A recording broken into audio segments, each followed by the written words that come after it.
All right, Tim, my Ah, brother.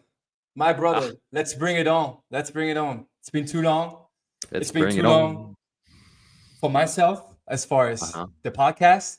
It's been too long as far as both of us having these types of conversations that we put on record. And yeah, man, welcome back to the Growth Never Stops podcast, bro. For round number two. Let's go. Let's go, my man. It's an Man, absolute pleasure being here. man, thank you. Appreciate it. Appreciate it. Appreciate your time. And do you know how long it's been since we've done this on my podcast? I just looked it up right before the podcast, right before recording it, and I couldn't believe it. It's crazy. It should be around 3.5 years. Nah, Longer? more, longer. More. Are we above? Yeah, No, we're not above the 5 years. it's right around 5 years.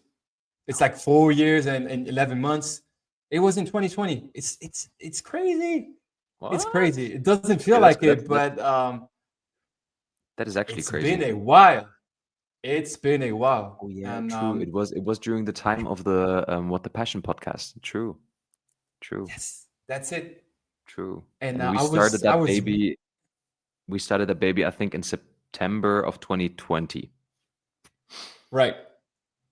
And the podcast episode we recorded was in October 2020, I believe, So straight after. at the end of Cool. the month, straight after. And I read the description of it that I put down for you, and yeah, it just gave me some flashbacks, as well as the What the Passion podcast. And Hmm. I just took a few minutes to reflect on it and how you've grown as a person throughout these last 5 years. I mean, it's half of a decade. It's huge. It's huge. So that's why it's Yeah. going to be even more interesting. Maybe I'm gonna have a listen. I'm gonna listen to it again after Hmm. we record it. I should have done it before, but it's definitely going to be interesting to get your input, to get your takes, and to see 100%. the person, the man you've become throughout the Well, if past five if you years. if you if if you think about 2020, the world was in a completely different place, right? So there was a lot of uncertainty. I think the topics that we had were circulating a lot around different specific polarizing topics and kind of like getting out of the shape. And I think one topic that we were talking about as well was the liberation of identity, which I guess we can say that part will stay the same, because I don't think a lot of things have changed since then, apart from people becoming more aware towards what is happening in the world since 2020. They definitely became more aware. But yeah, man, it was just a wild time. A wild time. Don't even want to look back that far, It's Yeah, I 2020 to got you. 2022 definitely just got erased out of the database. Yeah, I mean, we don't even need to get into it. It was quite. There were quite a lot of things going on. Let's say that, Mhm, and mhm. just to get back again to the podcast, I also wanna I also wanna highlight the fact that you are the first guest coming back on the podcast after about 3 years. It's been 3 years.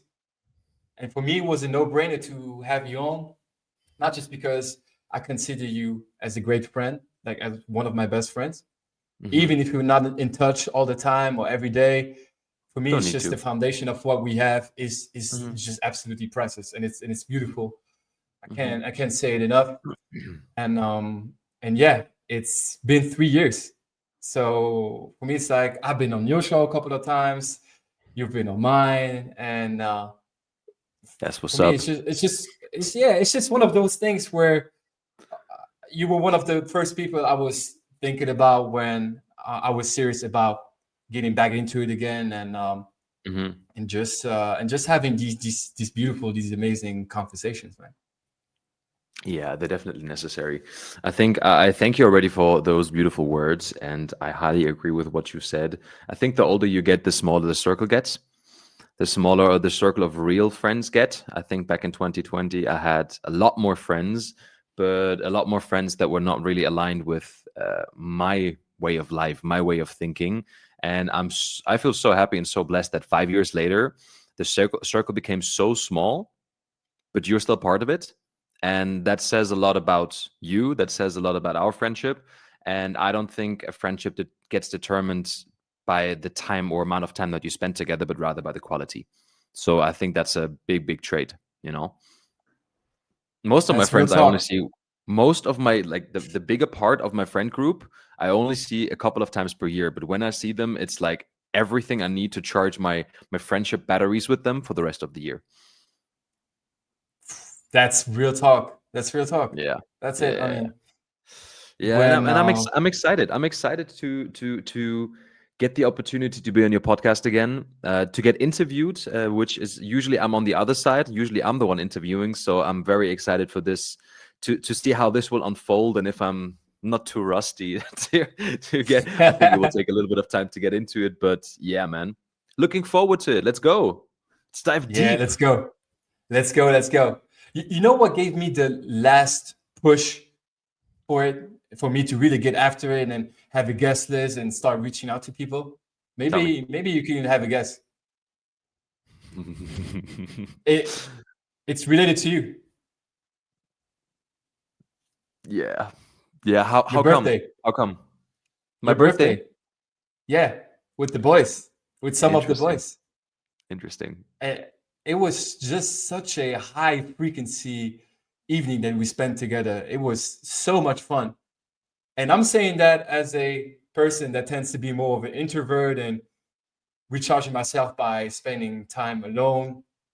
And but this night, this evening, for your birthday, with some amazing people and having some next level conversations, having fun, laughing, it really gave me a huge boost of energy. I was so hyped up. It was tough for me to even fall asleep. That's just how much I was hyped up, and I was like, "Oh man, now I gotta get after it for real, for real." And yeah, Yeah. it Yeah. has left something in me. So yeah, Sometimes, sometimes we introverts like us, they get too comfortable being within the little bubble, so they forget to see the potential of them or within them that lies with outside of that bubble. You know what I mean?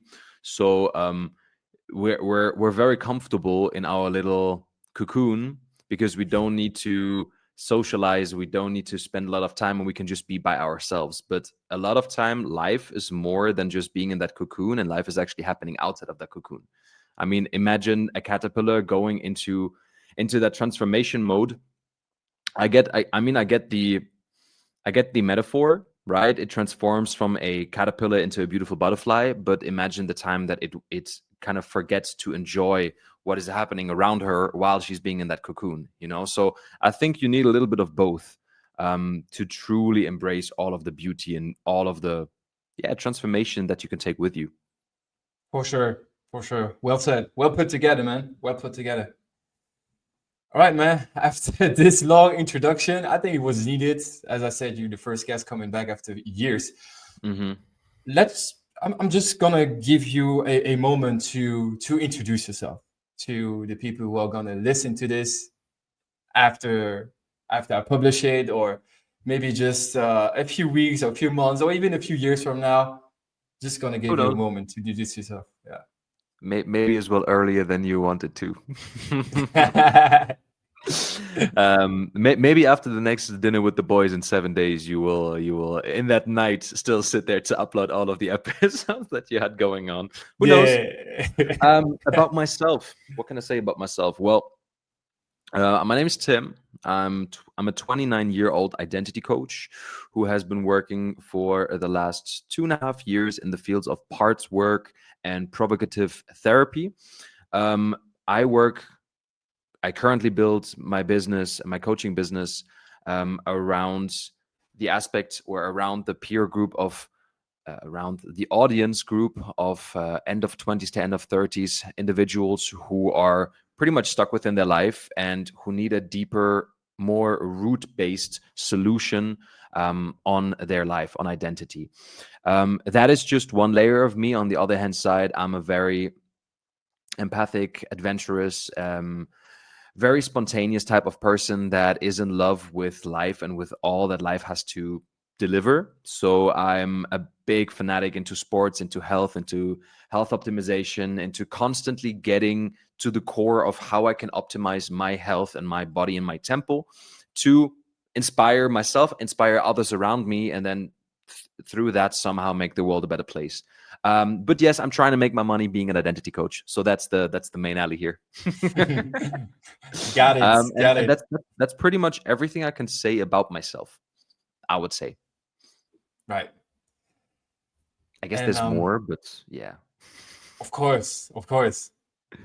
And I told Tim before we started recording that I wanted to make this episode about him because he's just such an interesting human being. And I've said it, I've been saying it for years that he comes across as an old soul. So very mature for his age. That was the case 5 years ago. That's still the case today. And just as far as what he's doing and how he's going about things, I wanted to make it about him today. And I also want to get into your coaching journey. And I'm saying this not just because you're one of my best friends and I'm just marketing you and just putting in some good words for you. And even if that's the case, yeah, exactly. That's what I do for the people I rock with. Exactly. But it's because I just know what you have to offer as far as an expertise, and not just knowing because of the qualities that you have and because of the things we talk about, but I've also had the chance of having a couple of sessions with you, and I was really quite impressed, to be honest, especially at such an early stage. I've had the chance to see witness coaches and talk to coaches and be at seminars, so I can quickly sense the quality of a good coach, and I definitely see that you really got it, and I just want to share that with the world as well. So I'm pretty sure that there are gonna be some nice nuggets that are gonna come out of this conversation, and I just want to let people know about it. So yeah. Mm-hmm. Mm-hmm. Mm-hmm. That's what's up, man. I appreciate you. I appreciate you. I mean, I don't Yeah. know. I feel touched. Thank you again for the nice words. And again, it's weird being on the other side of the microphone. You're so used to making about the other person that it's hard for me to grasp what I can share about myself that you haven't heard already, right? So yeah, if you have any starting questions, if you would like to get into anything specific at first, feel free to, man. Feel free. Get my inner engine rolling, and then we take it from there.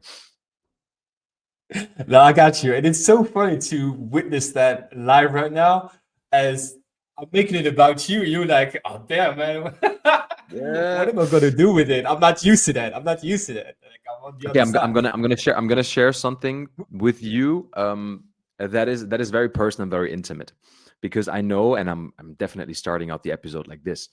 Um, I know for myself that one of my biggest puzzle pieces that I am working on, next to understanding the true meaning with behind the sentence or behind the value that I hold now since quite a while, that I am good enough in many spaces, is to understand what it means to accept a stage and to accept love coming from someone, and that someone wanting to push you and only you.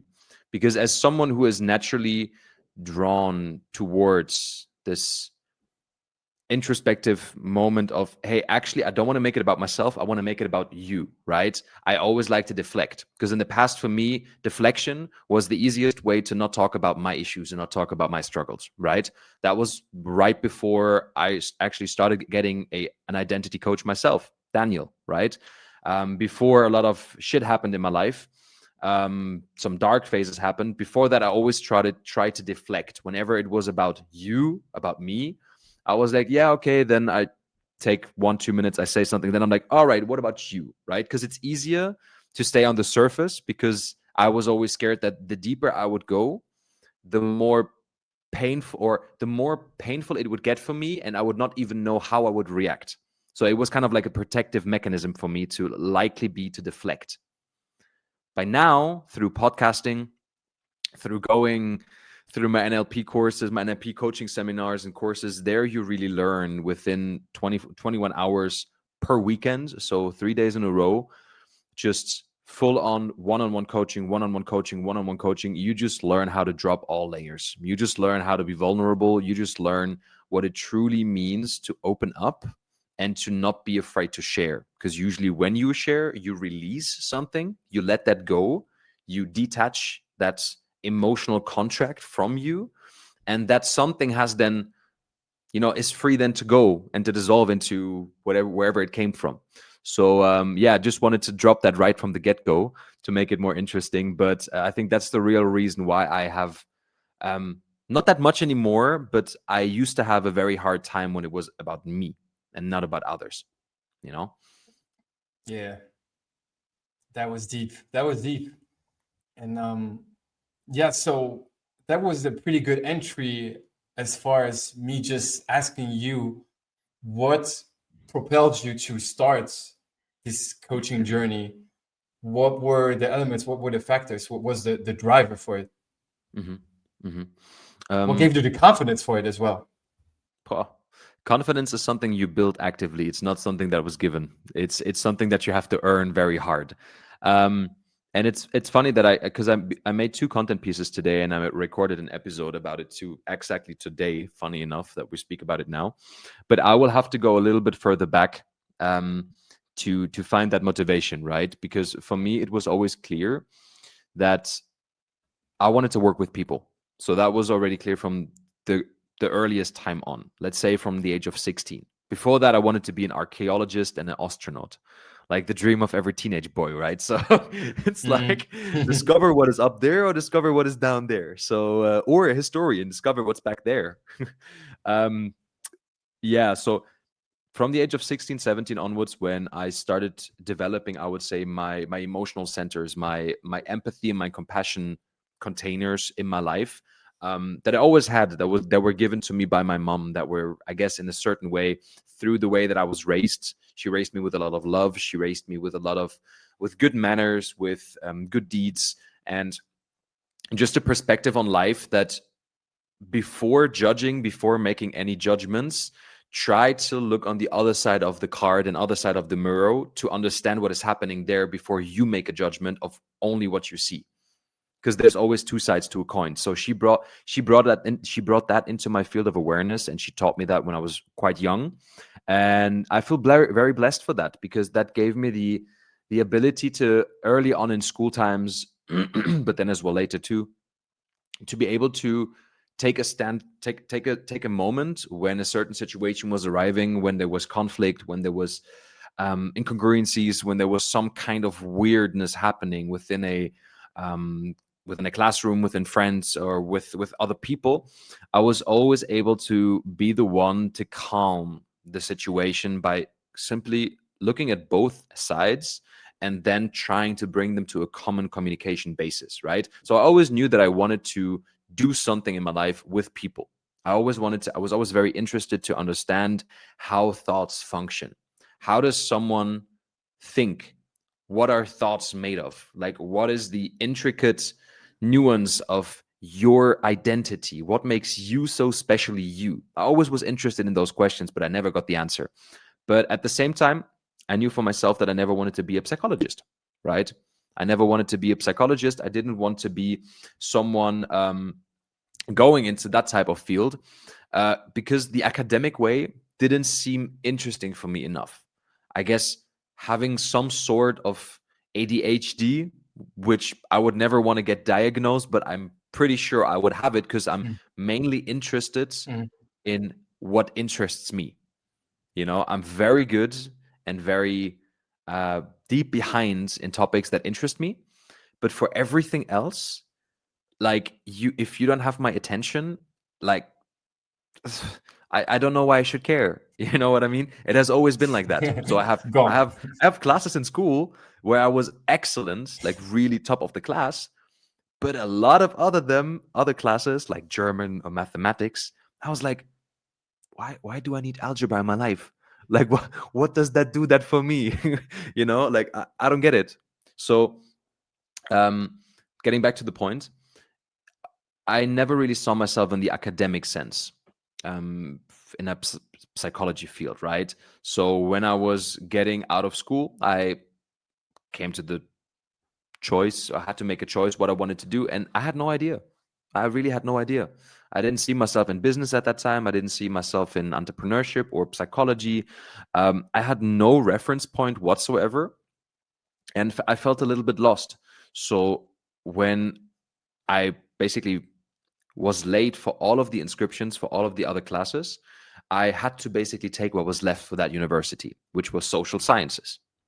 And social sciences, I studied actually for 3 terms. One thing that really bugged me was that I had professors that were really smart. I mean, they had double professor and double doctorate titles, Mhm. right? There, you had to take 2 breaths to speak out their titles before even having their name. But they were theorists, right? They were hard knock theorists that never worked on the fields. They maybe did field studies, but they wrote books on how to change society and how to change life. But they never actually, apart from writing the books, they never actually achieved anything. You know what I mean? And when that aspect came Yeah. through my mind, I was like, why should I follow someone like this? Why should I listen to someone like this? Same principle as in school. Um, so then I was quite lucky. I got into personal development because of the time where I was introduced through our good friends to the world of network marketing. Right? I got to know individuals that were my age or a little bit slightly older, but individuals who had no university degree yet had wisdom and knowledge of multiple university degrees. They were so knowledgeable in so many fields. Let it be psychology, let it be history, let it be philosophy, let it be social sciences, political sciences, right? They were so educated yet having no university degree that I got inspired. I got so inspired by them because they were reading books every single day. So I said to myself, okay, why not then follow their path? Because I don't feel part of any social or academic construct. I don't see myself working, I don't know, behind as a cashier somewhere in a supermarket. I don't feel myself like work. At that point, I had no idea what I wanted in life. And this friend group, or specifically a Luke Hessler, that I talked about already today. Shout out to you, Luke, if you're ever listening to this. um, A. Luke Hessler brought to me books and personal development. Until that moment in my life, I have never read any books but the books that you had to read in school. Otherwise, you would have failed miserably. Ever. I've never touched a book. I've maybe read a Harry Potter, the fifth Harry Potter when I was 12 years old. C'est tout. That's it. Nothing else. But when Luke handed me his version of Napoleon Hill's Think and Grow Rich, and how that book, because by now it's mainstream, right? It's a basic. It's Yeah. mainstream for Sure. everyone. Yeah. See, you say it like that. At that time, that book was the entire world for me. That book was the entire world for me. I went home and I read that book within 2 days. I read it, I digested it, I slung it up because I was like, okay, the story of Napoleon Hill was a very similar one. Him being a young lad who, studied, of course, political sciences, yeah, but who got the opportunity to work with one of the richest men in the world, Andrew Carnegie, American Steel Association. And he had the opportunity through that man to go out there and interview the wealthiest business mongols, the most influential people in the world at that time in the 1920s, to go out there and interview them about their secret to success. And I was just like, man, isn't that happening to me right now? I mean, I dropped out of university. I didn't study political sciences, right? So I was in a different position, but I met someone like Andrew Carnegie. For me, Luke Hessler was that. Mhm. So, and he said, believe in yourself and go after your interests. Go after what inspires you, go after what drives you. So I said to myself at that point, all right, I want to go out there and I want to study the most influential people in my life that have some kind of role in my life. And that was for me Carl Jung, Sigmund Freud, Schulz von Thun. There were so many different psychologists, hypnotherapists, psychotherapists that interested me that I didn't have a degree to learn about, but I started diving into them because I always wanted to learn more about it. And I said, all right, actually, let me have those people as my mentors through their books. So that's how I, long story short, got to the world of identity coaching, because I became obsessed with personal development. I became obsessed with learning and digesting information because it brought me closer to a hidden dream of a broken child that was always wanted to prove the world that he was more than just what he didn't think he is. And through that broken child who wanted to prove to the world that he can make it, that he somehow can be validated, which he, secret sauce, I'll give you a little hint already for the end, always was. He just didn't see it. Mm. Went onto a surge of, I want to get smarter than the people who go to university, because even if I didn't finish university, I still want to have the possibility to say, if we have a debate, I will debate you to the ground, right? To just feel more, to just be more. So yeah, man, that's how it basically started for me, right? And from there, a beautiful 10 years by now started, and I've never stopped reading. I mean, I'm probably close to 300-400 books right now. I have another 600 waiting for me. I read around a book every 1.5 weeks. It's like, I mean, by now, obviously, by now, I just never stopped. And it's everything. It's in so many different directions because I learn, and I just, my brain just, it keeps expanding. My mind keeps expanding. And for some reason, it gives me the impression of being able, if you now picture life as a mirror, being able to move one microscopic move over and over. You can't even see my hand. One microscopic move with every book, with every information, with every exchange that I have, to see a little bit more of the mirror of life, until I'm able to actually see both sides and fully understand, which hopefully I will be able to witness in my life, but which obviously is not guaranteed. Mm-hmm. Man, you know what's particularly tough about this is that exactly what you were talking about now for the past minutes. For me, it's so relatable, and it's what really gives me life, because I've been in this personal development space for a decade now, and where I got to know all of you guys from this space, from this field, and it completely changed my life. But you also see in the Western world, especially in the Western world, in the countries that really have it going on, where there's a certain level of comfort, there's not really this need to go for that. And it's more like the conventional way of just going to school and then just getting a good stable job, and getting a fat loan for a house or for a car.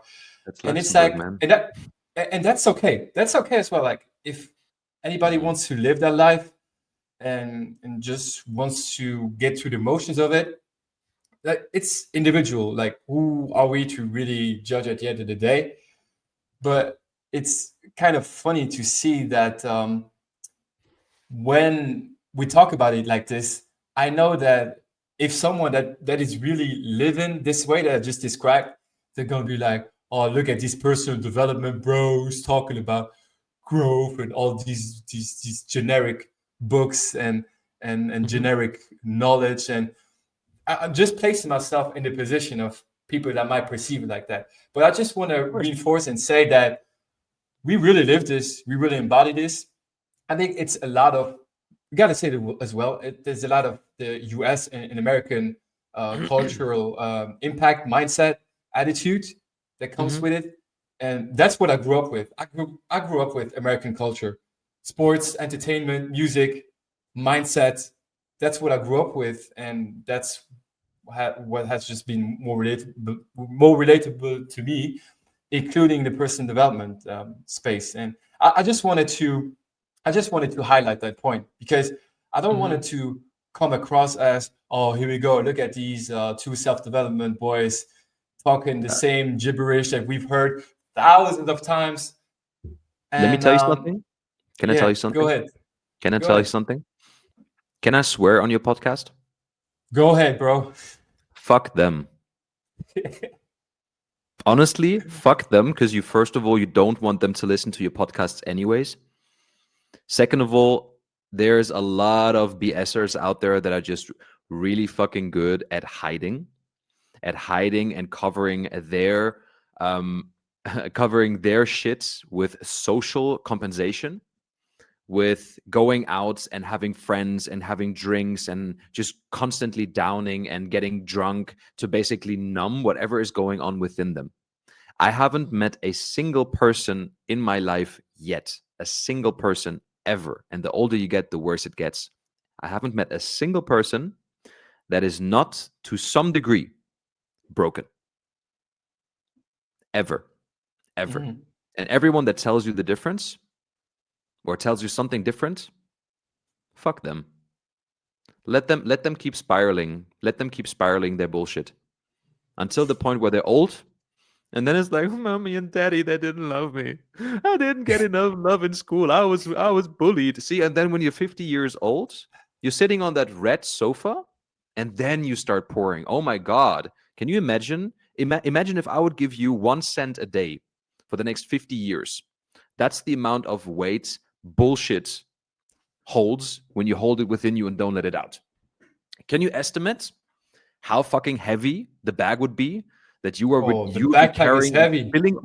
spilling over into that loving and finally harmonious relationship, or to the psychologist or to the coach, because you're not happy with yourself, so you feel that something is wrong at that point. It might not happen now. You might be really good at, like, be a good actor, really good at overplaying it, but at some point there is something that is calling within you. Let it be the urge for a deeper awakening to who you truly are. So the inner self-discovery, the wanting to know, who am I really?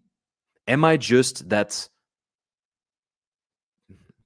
Pitt or that Steve or that Zhengi that is getting drunk every single Friday and just having the coolest friends, but when you're actually in deep shit, they're not there anymore? Is that your identity? Is that really who you want to be?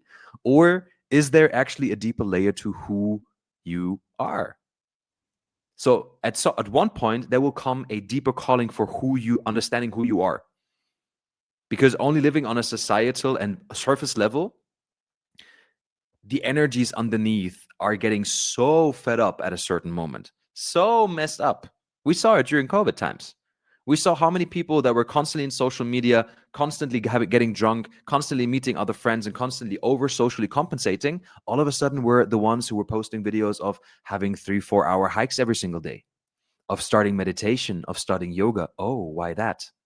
Well, because the social construct that you were given and that you were living for the last 10 years kind of crumbled down in front of you. And now all of a sudden, oh my God, Going personal inward. development. Oh, who am I? See? So people who think this is some personal development gibberish, fuck you. Get off this podcast. I love it, It's man. literally fuck you. Like, don't listen. Get off. Go partying. Yeah, Go yeah. call some friends, watch some YouTube videos, go jerk off. I don't care. Like, like, do whatever you Bro, gotta man, do, but I love at it. some point it will haunt you and it will get you. And I promise you that. And that is something I've That's learned over the last year too, to just, I don't care. Actually, I've learned this over the last couple of weeks, to authentically be myself. And if it's polarizing, well, let it be fucking polarizing. That's just me, you know? boom, boom. Powerful, powerful. That's exactly what I'm talking about, man. Yeah, That's exactly what I'm talking about. And honestly, while you were talking about it, I was reflecting on just on my surroundings and people around me. Of course, I may be a little bit biased because of the type of work that I'm doing, and I'm confronted with people with problems. sure, But sure. for me, for the past 10 years, I've been blessed to be in this position where I got this path that was shown to me, given to me, where I could really do all of this work on myself. Hmm. And there were sometimes very, very dark times, extremely, extremely dark times, really go into the depth of your soul. And but what's beautiful about it is that life is just too beautiful to not go that far and to not seek knowledge and who you are and Hmm. human nature and how the universe works and all of these things going on. It's just a miracle what we got going on. Just Hmm. us having this conversation right now through these devices at this time in world history. It is a miracle. It And is a why not miracle. make yeah, and why not make the most out of it? And Yeah. sometimes I look at people around me, and especially as we've had a huge shift, especially since COVID, of what you just mentioned, of people going more inward, and now mental well-being and mental health being way, way more uh, discussed and talked about. Because Yeah. 10 years ago, 10 plus years ago, it was still being seen as, oh, like, oh, you need some professional help, some mental professional help. Like, what's wrong with you? You're kind of crazy. Hmm. Hmm. Now we've had this huge shift, which is, in my opinion, just good up until a certain extent. Because in my opinion, right now we are going, or we are actually currently, we've gone to the other extreme Hmm. where 100%. everybody's diagnosing themselves with anxiety, with depression, with all Type types of 4 diabetes. disorders, and yeah, and just yeah, and just being attached to this identity and making it all about it and acting like Hmm. there's nothing that What that has is changed? in their control, like at all. Of course, you can make references as far as genetics and biology, chemistry, biochemistry, sure, for sure. Hmm. But a lot of it has also to do with attitude and doing the self work and having the guts to confront yourself with all of these things. And Hmm. I can not tell you, Tim, man, how many people I've seen struggling from a psychological standpoint, from a mental standpoint, just these past 3 to 4 years. It is unreal. It is, Hmm. and a lot of times it's people who have not even opened the door for this and doing this work, and then Yeah. suddenly, like you just said, the backpack is too heavy Hmm. throughout these decades, was never treated, never opened up, and next thing you know, it's too much, and then like everybody needs someone Yeah. out of the blue. So I yeah, mean, yeah. these were just some of my thoughts while you were talking about it. I 100% agree with you. And that's the reason why you have such things as toxic masculinity, why you have such things as basically a lot of like the industry of online whores becoming more and more relevant because people want an easy way out than actually the hard way.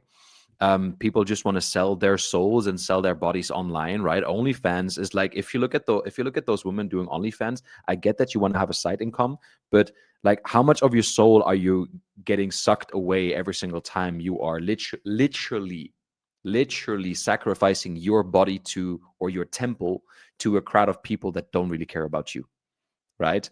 It's like I wanted to ask you before, what do you think changed? I believe to a certain extent, yes, we have come to a pivotal point where those experiments, you remember how certain new foods, certain new medications, they need a lifelong of testing, so one human lifespan of testing to actually be able to prove that it's good for human health or not. Well, we are slowly coming to that end of one health span for certain medications, for certain pesticides, for Monsanto seeds, for genetically modified foods that started back in the 60s, in the 50s, in the 70s, right? We are now Right, right. experiencing that one life cycle where people back in the day said, it's safe, man. It's safe. We're gonna make so much money with the shit. This is gonna be so safe. 20 years later, all of a sudden you had certain areas in the United States or all over the world where women started having more breast cancer, more ovarian cancer. Men started having more brain tumors when living closer to electric grids, right? There were certain tests or studies that came out years later. Now we are getting into the time frame where all of the pesticides, all of the GMO foods, all of the processed foods that started 60, 70 years ago are only now being studied and observed because we're getting to the end of that lifespan, and now only there is side effects. There is no product in the world that does not have a side effect. A reaction always creates an equal energetical reaction, right? It's just like that. It's a universal law.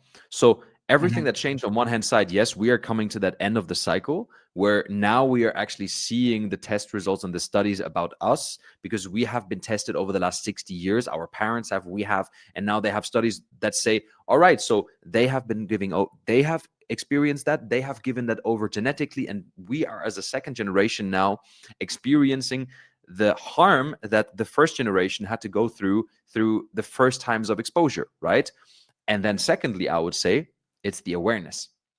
Mhm. Because why do you think people are getting more and more diagnosed with things?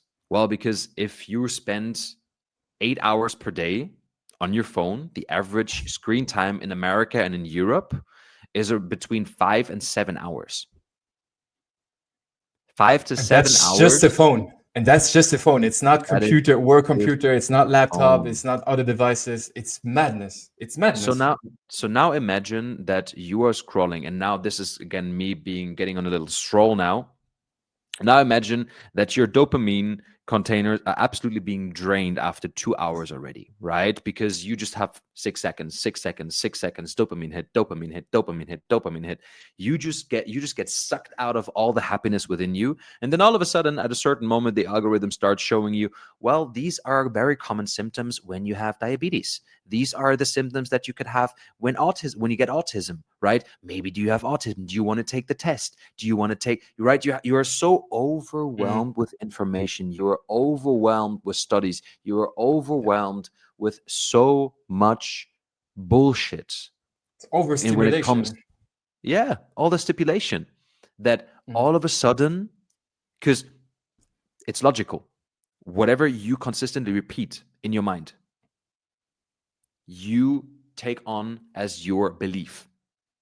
There are certain studies that have been done back in the 70s in the United States where subliminal messaging has been given over to people. So they received a headset or they went into a room where you had a very low voices repeatedly saying certain prompts over and over and over and over and over again. But they were in a tone that you can barely hear it.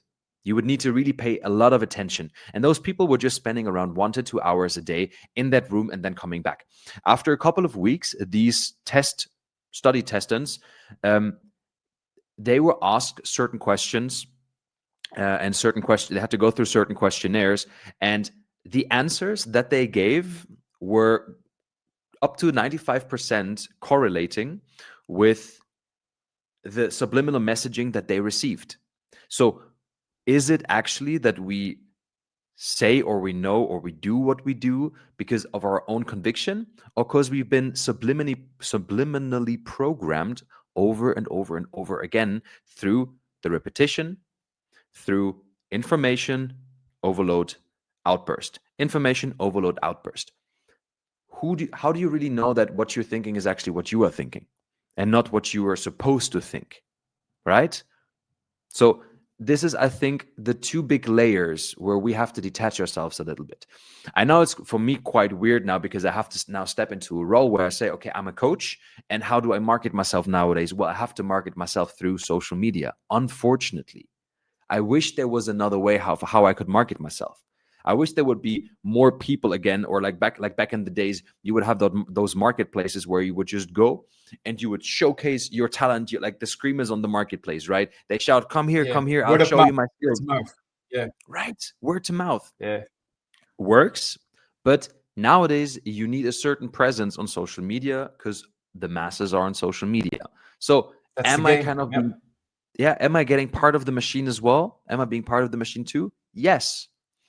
Do I We try to all are. feed the machine though healthy, constructive things that hopefully with my presence and with my daily actions and with my daily commitment of showing up, hopefully reprogram their minds to detach from the system, the systematic control, the systematic subliminal mind control that everyone is undergoing at the moment, right? So, of course, when the world tells you to look in a certain way, every channel's scream, look in that direction. What do? You look. Then the moment that event is over, there's another thing which you have to look at, right? So you're being constantly fed a narrative that should hold you entertained. A narrative that should hold you entertained as long as possible so you don't have to think about how uncomfortable and how unwell you actually are.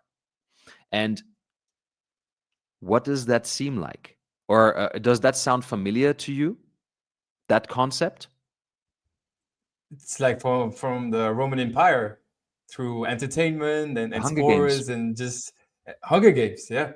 Yeah, when I was in Rome, we made a little tour across the Colosseum, and it was quite interesting because the tour guide was a really cool Italian dude smoking his cigarettes like every 20 meters that he walked, he had a new cigarette lit up, and he explained the story of the Roman Hunger Games and why they were so important. At that time, there were over 2 million people living in Rome.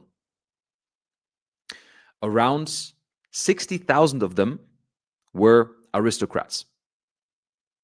Over 940,000 were peasants. If the peasants were really dissatisfied and wanted to take over the city, it would not even take them half a day for entire Rome to be conquered. So, who is the peasant now and who are the aristocrats now?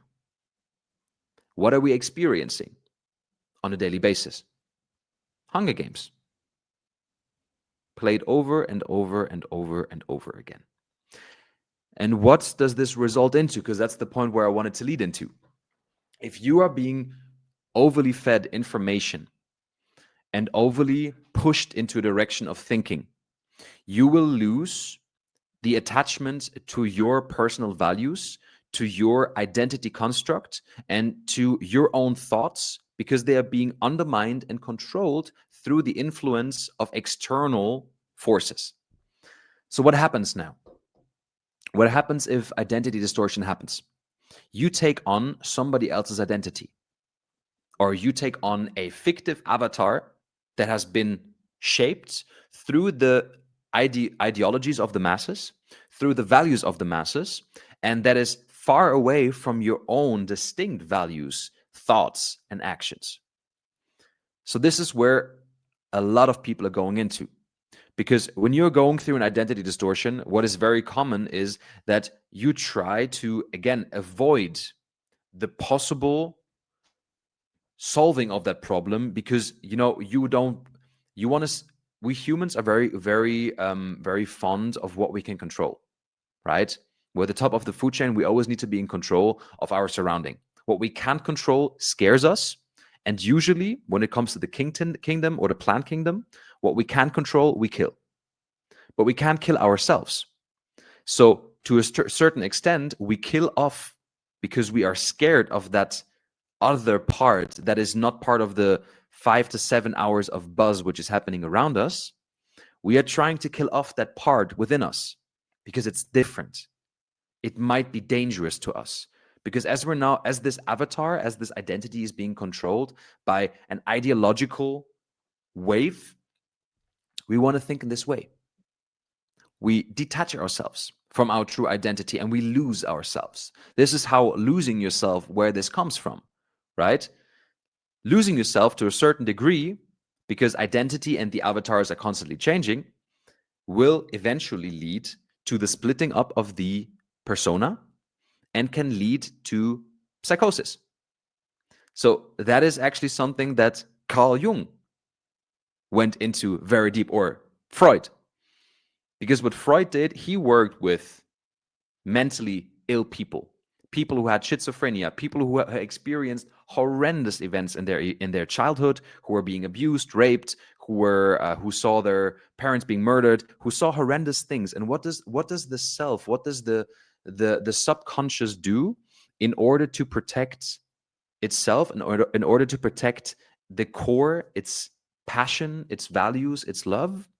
It splits the identity, right? And it splits the identity to protect one part of the identity and to basically let that part, which is so infected by negativity, by self-harm, by thoughts, by actions, by so much doubt that it can't be saved anymore, it lets itself destroy, right? So that's how you get as well multiple personalities, because what I work with, and I want to make a cut in a second because I've again been talking for like 12 minutes without stop. But what I want to get All towards is good, that all good. a lot of people, and that's one of my specialty that I love working with, parts work. Parts work establishes a healthy relationship with different parts within you, right? It's not from a deep psychotherapeutical aspect. So I don't work with sick people, sickly diagnosed or psychologically diagnosed people, but every single one of us has different split personalities within them that have differentiated themselves through a change of environment, through a change of circumstances. You, when you went to school for the very first day, had to act differently than when you were in kindergarten or when you were home parented. When you went from kindergarten to high school, you had to change because there were new people, new circumstances, new environments. There's new vibes that you had to catch and new ways that you had to behave to. Maybe you you went from an introvert to an extrovert, right? That's a different part of you that had to be established, a different version of your identity that had to be established in that moment to adapt and coherently fit into society, because we're sociable beings. So long story short, that was like the big arc now of what is happening with society. What's my belief, at least. Yeah, I mean, I can definitely attest to that, Wow. and support everything you said. It's this. I've been thinking about it recently as well. All of this stimulation is, just from an evolutionary standpoint, is not normal. Like, a human being is not supposed to get so much input and information throughout just a single day. And a few years ago, I even read a stat where it said that we are being exposed to, I can't remember the exact number, but it must have been over 5,000 brands per day. Just with food, cars, buildings, all the time, all the time, all the time. Nonstop exposure on our phones, on the computer. And yeah, of course, it's going to do something to us when we get stuck in these bubbles, and we're just on our devices all the time, and we get so much input. And I even catch myself. I catch myself on a, I wouldn't say frequent basis, but from time to time, where I just have a moment, and I'm like, hold on, what is going on? Why do I feel a little bit mentally like down right now? And I just assess it real quick, and I'm like, you've been so much on your phone, you've been lacking some sleep, you unintentionally and unconsciously put yourself in some bubbles that you were not supposed to be doing, some echo chambers, especially with all the things that are going on in the world. And next thing you know, you start to feel some things that are not even coherent with you, not even aligned with you, and it's like, what is going on with myself? Like I'm really losing myself. Like I gotta detach. I gotta detach from it. Maybe Mhm. spend a day without being on the phone too much, or just even though I'm not even that much on social media because I Mhm. quit pretty much all of it years ago, but I still use Twitter a lot due to Mhm. crypto for the most part. But there, it's crazy because you can get lost in the sauce as well. The next thing you know, you have a lot of information and beliefs that are just thrown at you, and it can really impact you. And I'm someone, I'm pretty susceptible. Like if I'm the perfect candidate for hypnosis, for sure. Like I know this about myself that I'm highly susceptible to and impressionable to things that are being fed to me, and that's why I gotta even pay more attention to it than even other people. And Mhm. my favorite movie of all time is The Matrix, especially the first one. And when I'm Can being we just honest with can we myself, just agree? Can we just agree that the third one was shit? yeah, bro, Thank you. Thank you. yeah, That's all I wanted to hear. Thank you. Continue. like for me, nothing is gonna surprise the first one. The first one Sure. was good enough, more than Mhm. good enough, Mhm. and yeah, it's just I catch myself from time to time being that Agent Smith that is just locked and tied to that system from a way of life standpoint, from a thinking standpoint. And then I just catch myself again and I'm like, yo, this is not you. Mhm. Make sure that you don't lose yourself, like we just said, and reconnect with yourself. And it can Mhm. happen a few times per year. I can't even I couldn't even say how often, but it's just to say that and to highlight that both of us, we are not perfect, and we're also part of the system. We don't live off grid, fully self-sustainable, and eat whole Mhm. foods all day Mhm. and just walk in nature. So we just find a way to adapt. We just find a way to adapt and make the most out of it as far as health and what we feed our minds. Because for me, it's just so mind blowing that for a large contingent of the population, especially in Western world, no hesitation to upgrade your laptop, to upgrade your phone, even maybe upgrade your home. But how often do people upgrade their minds? Through books, podcasts, deep conversations. It, I mean, come on. For me, one of the most valuable commodities in the entire world are books. For me, it is close to criminal how undervalued books are.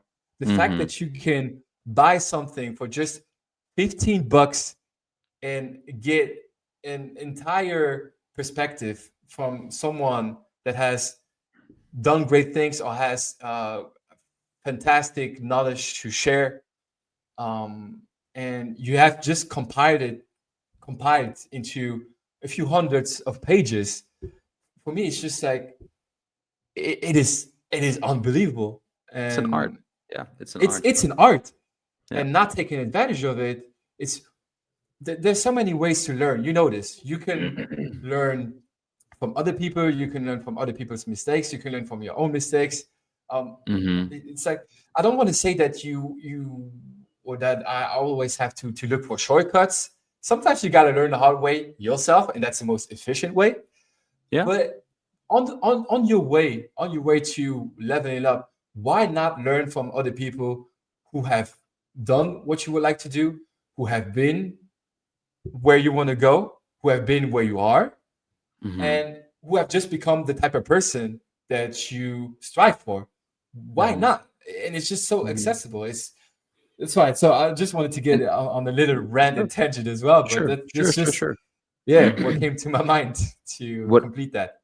and I would add on to this right away because as we're talking about art and if we're talking about learning and educating yourself, I think on one hand side, and this is where we have to take ourselves back a little bit. On one hand side, books of others can be the greatest teacher. Yes.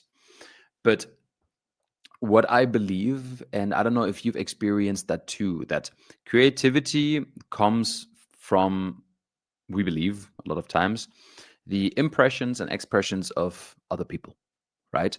We gather creativity through reading about other people's lives. We through reading autobiographies or their books or different books. What you talk about, we get inspired, right? It broadens our horizon.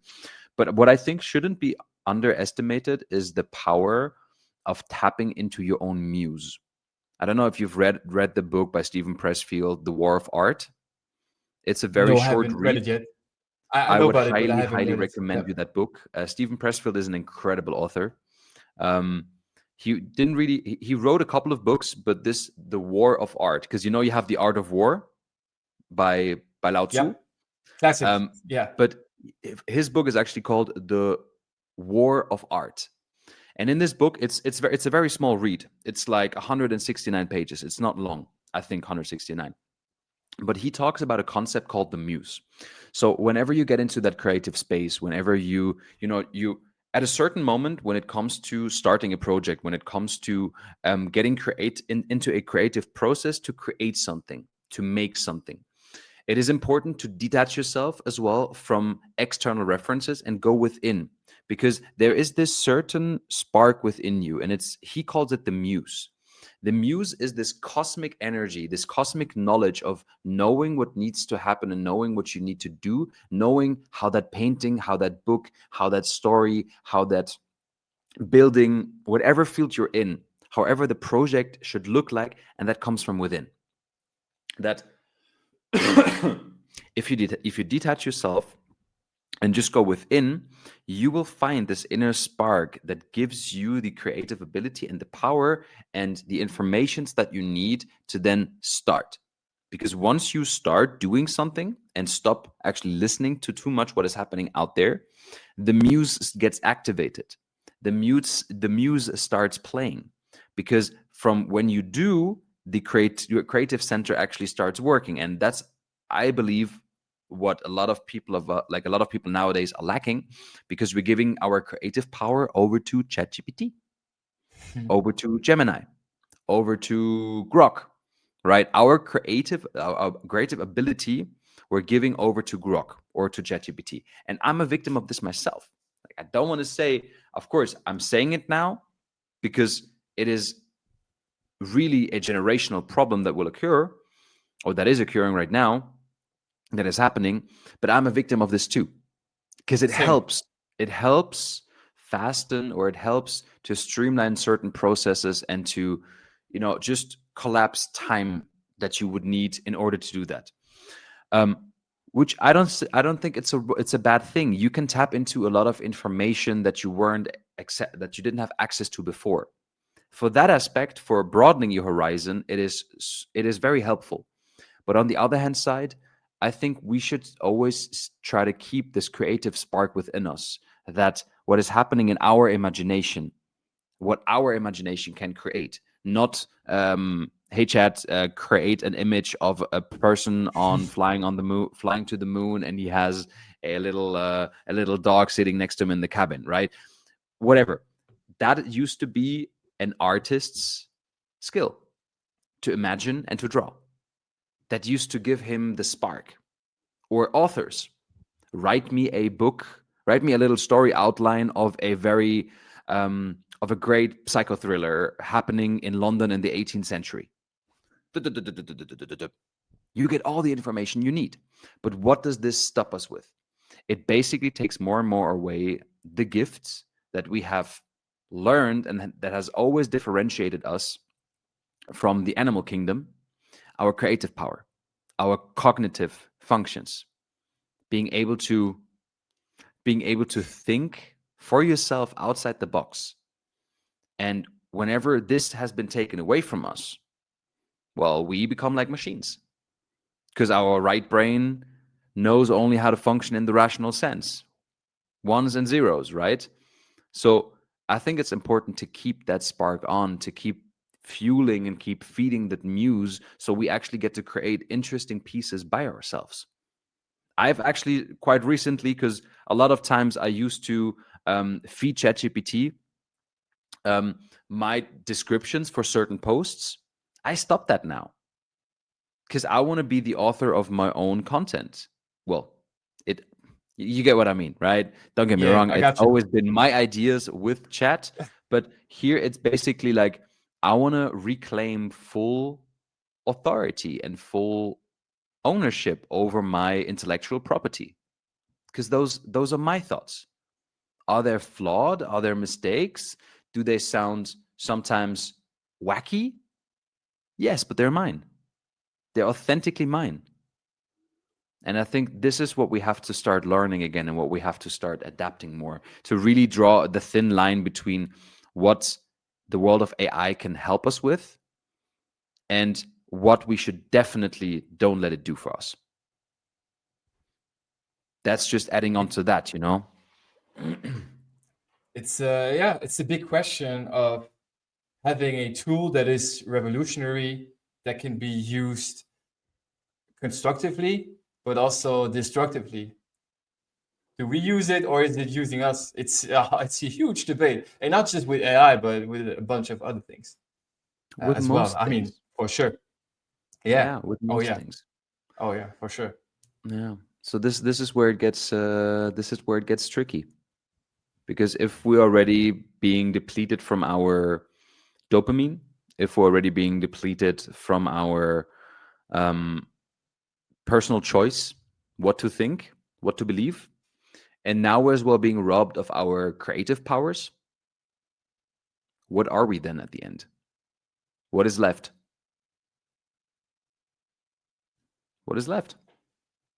Dust. Obedience, pebble. Mm. Sheep. Sheep that follow orders. Yeah. Yeah. Yeah.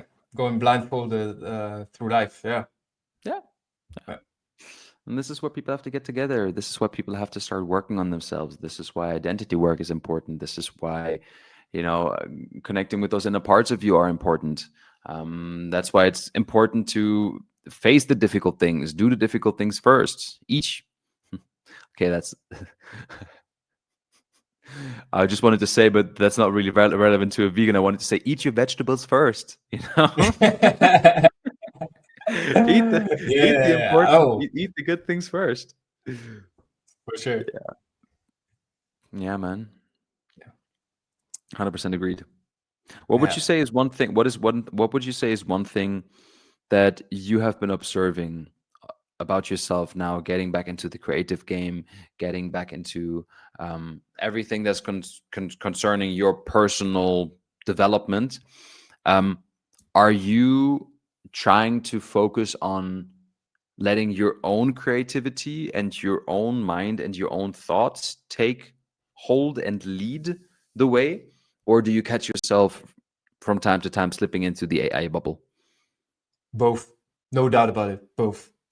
It's yeah, I definitely use AI as leverage, and like you said, it definitely lowers some of these creative resources that we have. But yeah, I can definitely feel the difference when I really use my own mind and my own creativity. It's kind of fun, even though I don't really perceive myself as being super creative, to be honest. I have a great imagination, but coherent ideas and just coming and me applying them.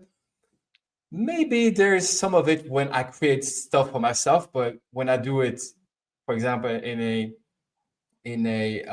day-to-day work structure, I really struggle with that. But yeah, maybe when I do it for myself, it comes easier. Let's say that.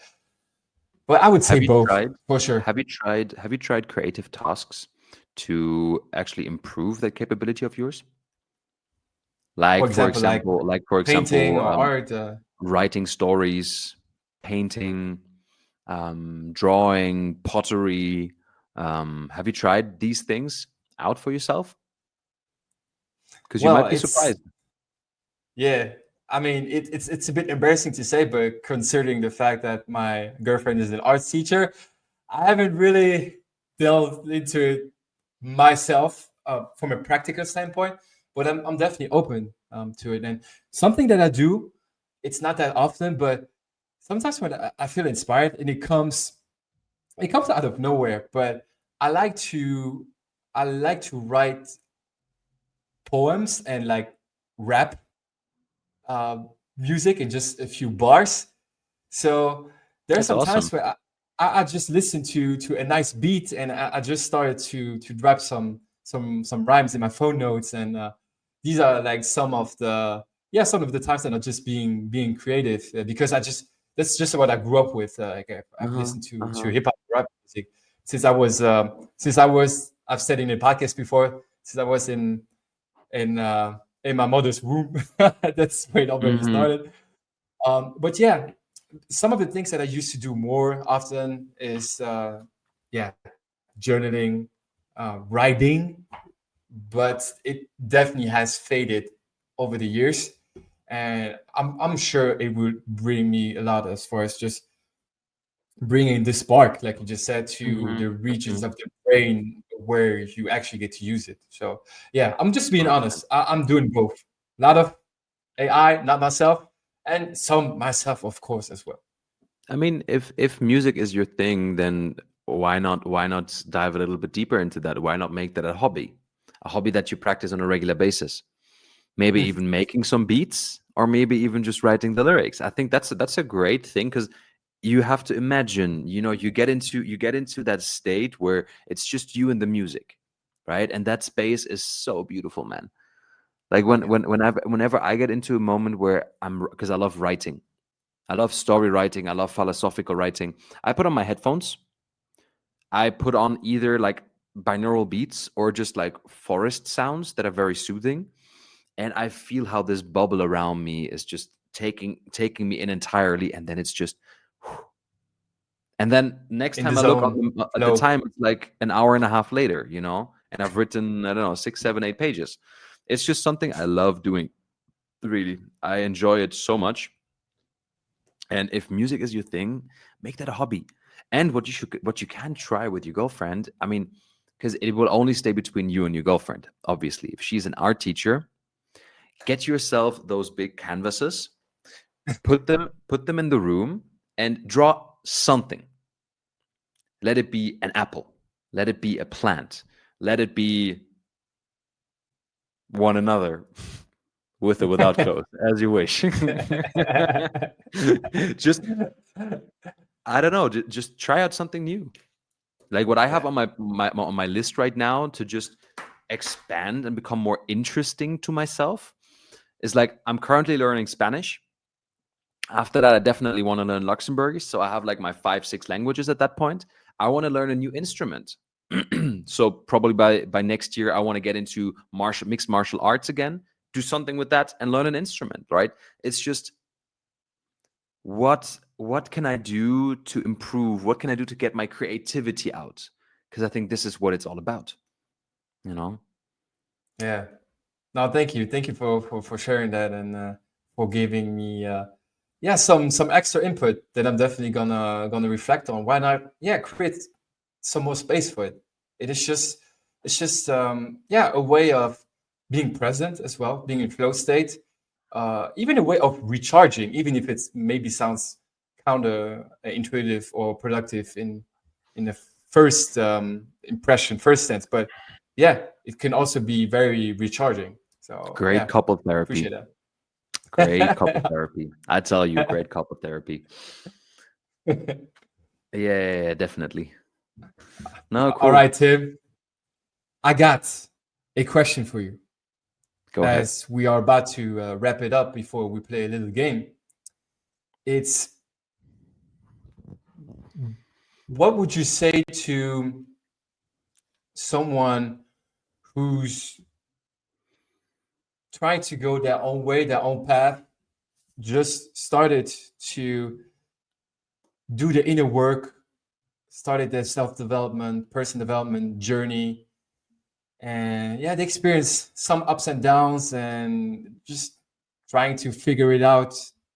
And it's just there's like this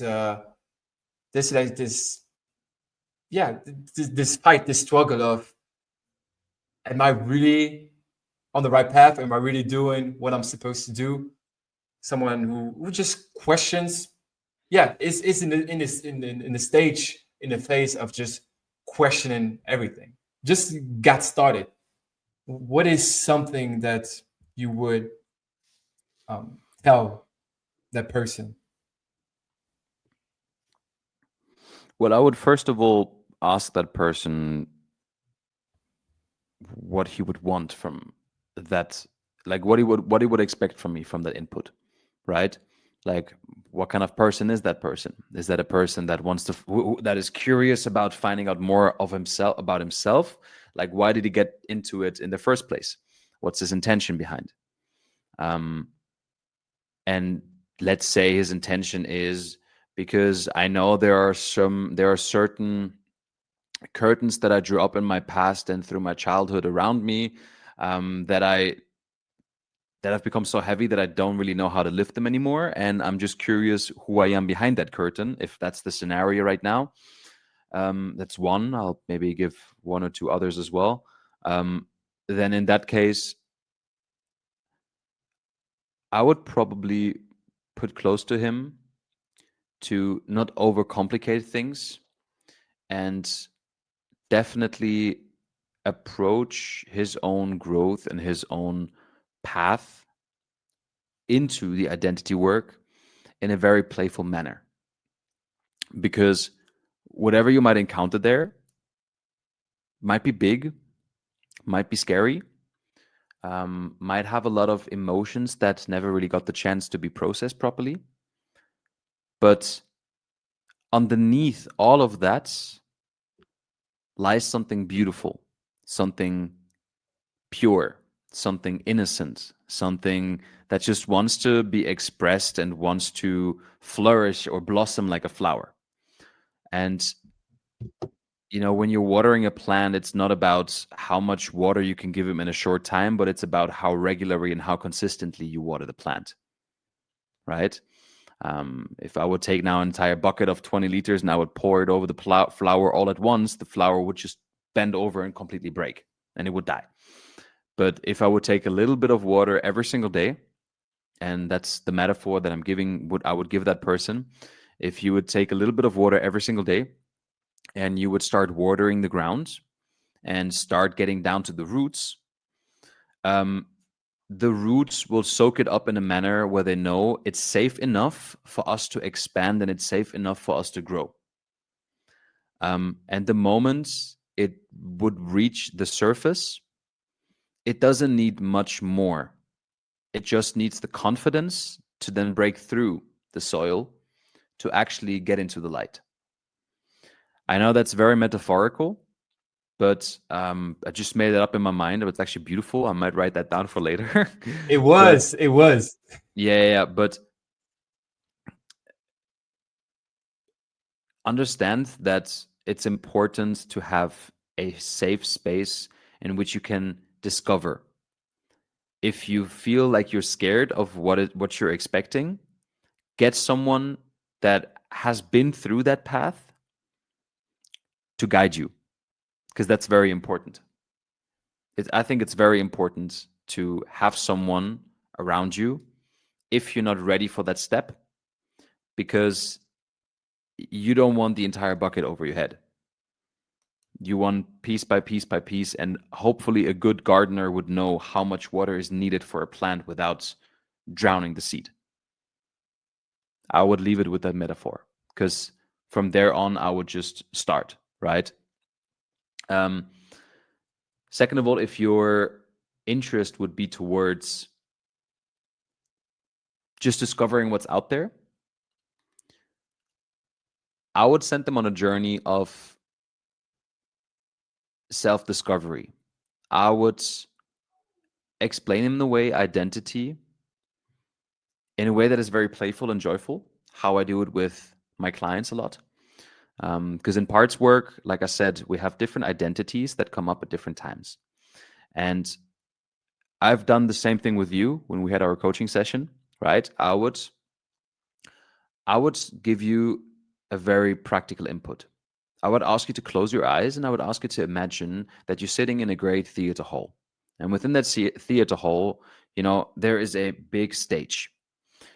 You are at the moment, because of that theater play that is going and happening within you, You are the director, the regisseur, and the screenplay writer all at once. But you're the director, the captain.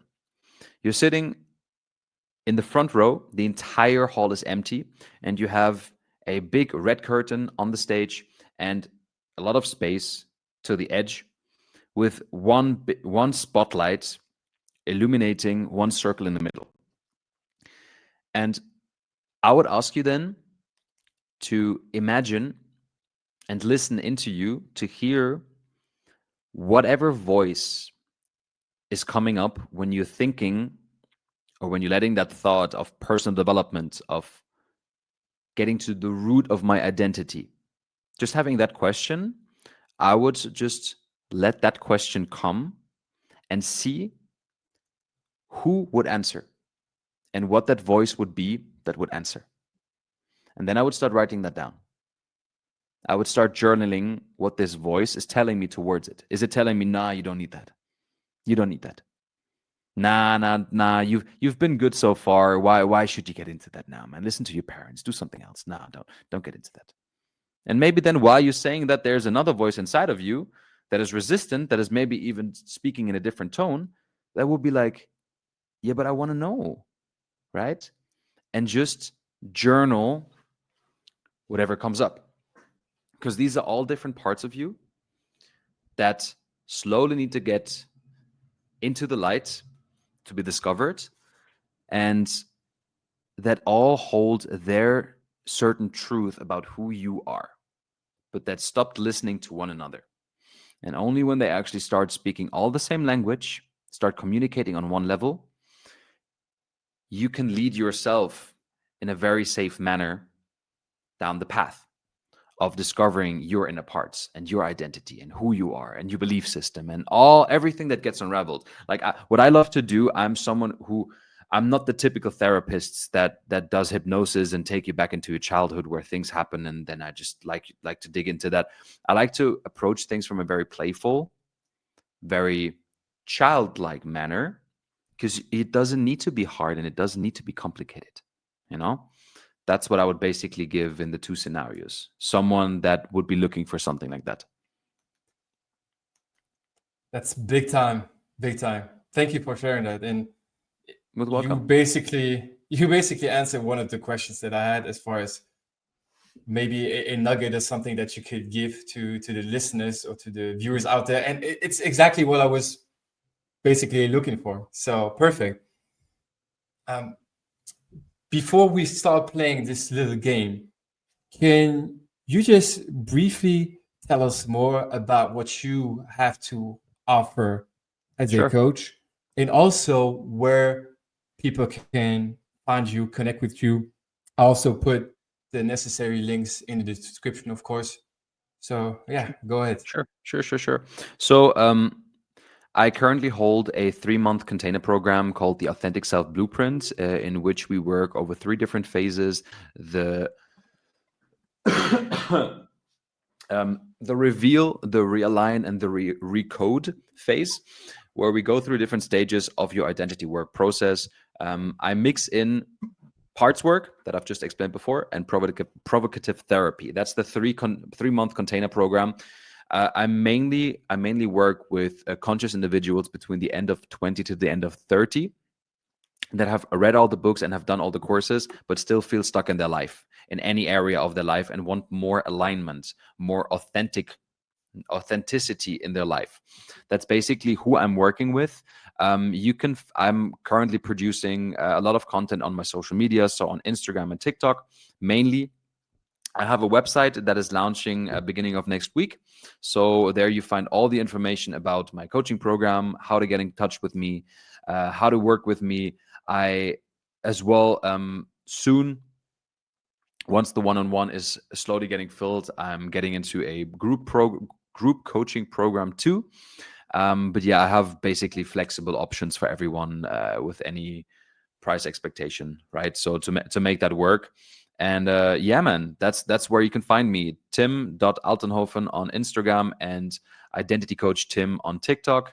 And my website is going to be www.timaltenhofen.com.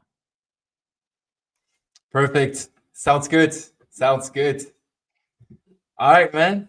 So Let's I go. can't remember if I did it with you 5 years ago, but I did it with a lot of my guests, maybe even most of my guests. And it's the thing is, I'm just gonna give you a word. I'm gonna Uh-huh. give you a random word, Uh-huh. and you are going to have to tell me the first thing that comes to your mind, either a word or a super short phrase sentence. Like keep Okay. it brief and be super intuitive. So Okay. just listening I to got intuition and dropping it. I'm So gonna a give you word like, or a very short phrase. yeah, in Okay. response. Gotcha. And there Yep. is one specific rule: you cannot repeat yourself. You cannot give the same answer twice. And To the same I'm word coming up. no. So Okay. depending on the word I give you, you cannot give me the same response throughout the 5 to 10 words that I'm going to give you. It's always going to be a different answer. All Let's right, go. here we Let's go. go. I'm closing my So eyes for this. Let's go. first one, coaching, Responsibility. fear, Jumping. failure, Success. success.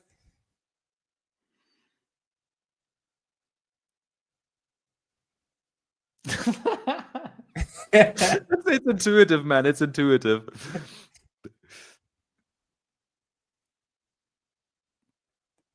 What you got for success? What do you I mean? What I switch got? it What up I now. the word was success. The word was Ah, success. I I flipped thought it. you I just flipped it on you. reiterated my. Gotcha. No. I flipped it on you. Gotcha. Never stopping. Peace, Forest. sacrifice,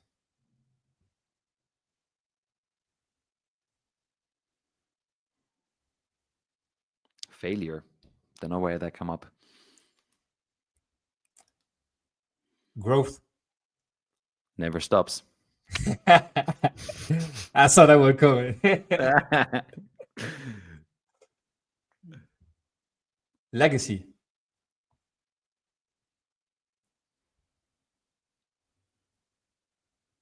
Proud. Then one more. Future. Bright. There you go. There you go. I could see that was very Yeah. honest. That was very Yeah. honest. Appreciate it, man. Big time. Yeah, I Then think I I think don't know. Go ahead. Go ahead. what's interesting with these one words is like you have the word and then you build the sentence afterwards, but I only wanted to give you the word. So with certain words I was like, that's maybe not correct, but that's the first thing that came up, you know?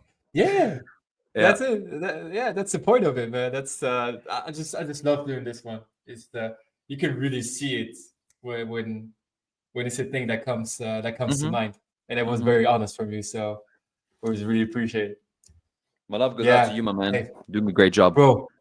Thank you so much. I don't know if there's anything else you'd like to share before we wrap it up. I'm Gucci. Huge thanks to you for another beautiful, amazing conversation. Time just flies. It's crazy. I told myself I'm going to try to keep it under 1 hour, but once we get into it, it's like it Michael, just Michael, flows. It just stay true flows. to yourself. Stay true to yourself. Why would you want to do Yeah, that? Honest yeah. answer, why No, would you want to do that? hey, when it flows, you just go with it, and Exactly. So it's let's it's finish it's it on just the amazing. dot. Let's finish it on the dot at 1:30. Then you have a one and At a half hour podcast for your first 1:30. reference. Let's go. Michael, I love There you you. go. Much See love, you in the next brother. one. Appreciate it. Thank you, my man. Peace. Peace. All right.